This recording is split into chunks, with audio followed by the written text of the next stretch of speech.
Allez hop, c'est bon, hein, je revends tous mes comics et je m'achète un Coran et un manifeste du Parti communiste, ça ira plus vite et ça me coûtera moins cher. Hein. Bah oui, regardez, Eric, Green Lantern et Hulk. Le vert de l'islam.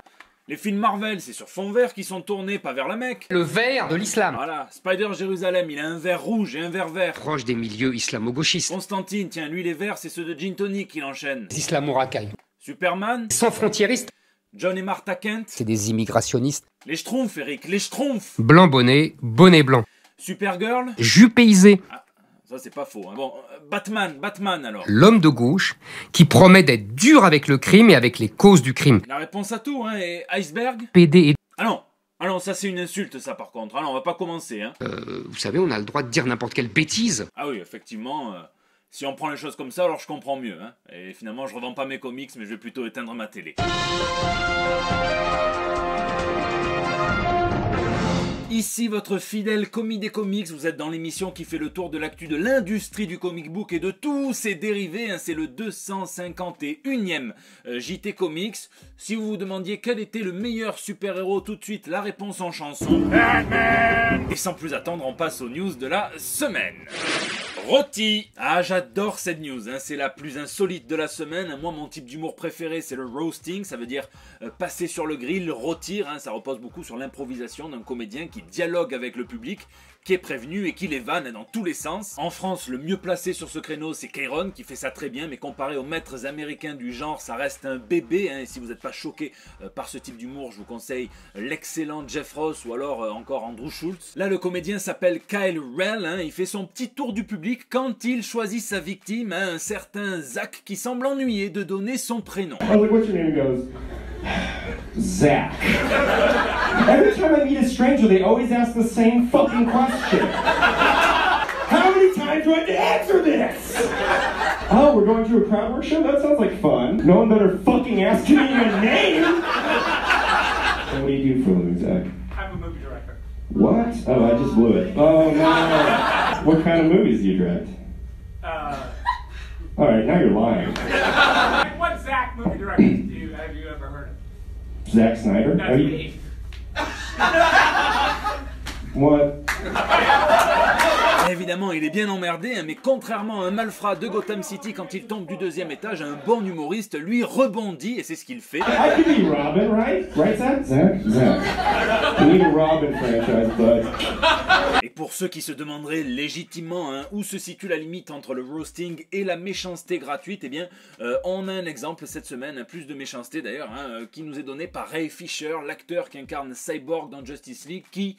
soit parce qu'il s'est levé avec ses petites cybercouilles à l'envers, soit parce qu'il voulait faire un petit compliment très maladroit à Zack Snyder, soit parce qu'il a les boules, hein, littéralement, les cyberboules, hein, que le film Solo qui devait lui être consacré sorte autant qu'un asthmatique pendant la période du Covid-19, eh bien a exhumé un tweet hein, où on le voyait en vidéo déclarer que le réalisateur et scénariste de comics Joss Whedon était un bon type et que Zack Snyder avait choisi la bonne personne pour finir le film Justice League. Et il a écrit hein, « J'aimerais prendre un instant pour retirer avec force l'intégralité de cette déclaration ». Voilà, bon, bonne ambiance, hein, et on va finir quand même sur une note positive, hein, c'est l'histoire de l'homme qui se souviendra toute sa vie d'avoir roasté Zack Snyder.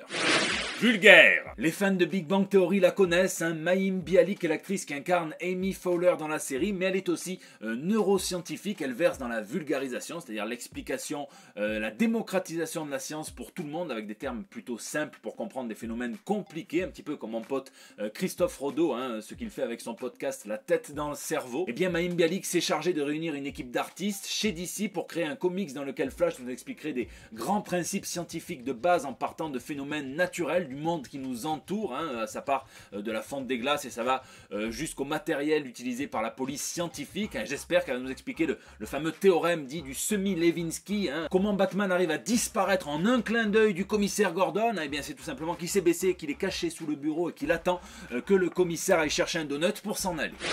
Licencié. Cette semaine, deux nouvelles adaptations d'une licence. À la toute première, c'est Cyberpunk 2077, le jeu vidéo. Hein, l'annonce tombe juste après l'adaptation en animé sur Netflix. Eh bien, on aura droit à un chez Dark Horse, c'est une adaptation en comics, une mini-série en 4 chapitres écrite par Cullen Bunn et dessinée par Miguel Valderrama. Ça sera centré sur l'un des employés de la Trauma Team, donc une des entreprises proéminentes qui est un petit peu aux commandes de cet univers de cyberpunk qui est tiré du jeu de rôle éponyme. Moi, Cullen Bunn, ça a clairement tendance à me mettre en 8ème de molle, mais je checkerai parce que l'univers m'intéresse. Et puis plus polémique, la deuxième, c'est le fruit du partenariat entre Games Workshop et Marvel Comics qui commence à se dévoiler, puisque Kieron Gillen et Jason Burroughs vont se charger d'écrire les origines en comics de Marneus Calgar, l'ultramarine en chef. Dans la hiérarchie, il y a Alan Moore, le Primarque et Marneus. On a vu la première couverture et elle fait déjà peur aux fans de Warhammer 40 000, puisqu'elle est aussi proprette qu'une Instagrammeuse beauté juste avant un shooting, alors que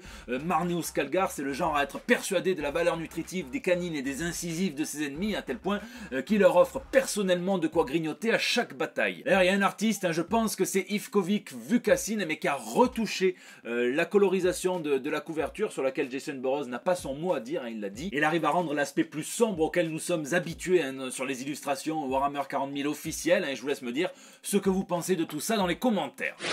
Drock! Judge Dredd est très probablement l'une des créations britanniques les plus respectées dans le monde du comics, et d'ici le printemps 2021, l'univers de Dredd s'apprête à sortir des pages de 2000 AD pour aller directement se transformer en une espèce d'escape game 2.0, 3.0, je sais plus, je compte plus, mais complètement immersif, dans lequel il faudra s'évader. On sera à Brit City, c'est l'équivalent britannique de Mega City One, donc ces grosses mégalopoles qui ont remplacé les petites villes, et dans lesquelles, dans un environnement légèrement dystopique, les juges s'appliquent à faire régner la loi auprès de tous les citoyens. Et bien là, il faudra s'évader d'un isobloc, une espèce de prison, pour aller dans le Londres souterrain, un Piccadilly Circus, et pour finir dans la terre maudite, ça finit en bataille de laser game géant. Alors là, clairement, moi je vais retourner à Londres printemps 2021, c'est sûr et certain, puisque l'attraction dure 2h30, et je sais pas vous, mais moi c'est le genre de truc qui me file une demi-molle au bord de l'illégalité.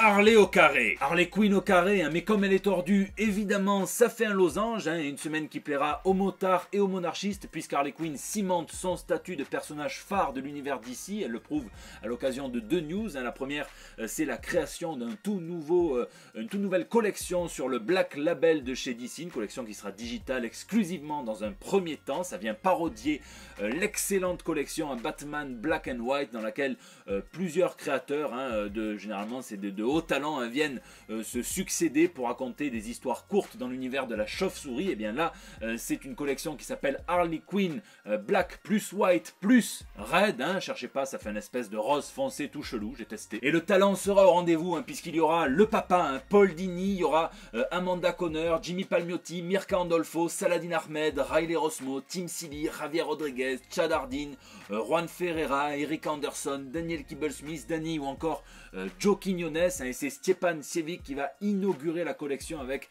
Arlene Red, qui fera suite directement à son Arlene, déjà sorti chez le Black Label, et qui sort chez Urban ce mois-ci. Et c'est la Hour, je vous l'ai dit, double dose d'Harley Quinn, puisque va sortir Batman White Knight Harley Quinn. Ça sera coécrit par Katana Collins et son époux Sean Murphy. Ça sera illustré par Matteo Scalera et mis en couleur par Dave Stewart. C'est la nouvelle mini-maxi série en 8 chapitres du Murphyverse. C'est la première qui ne sera pas dessinée par Sean Murphy. On risque d'avoir plus de détails dans les semaines à venir.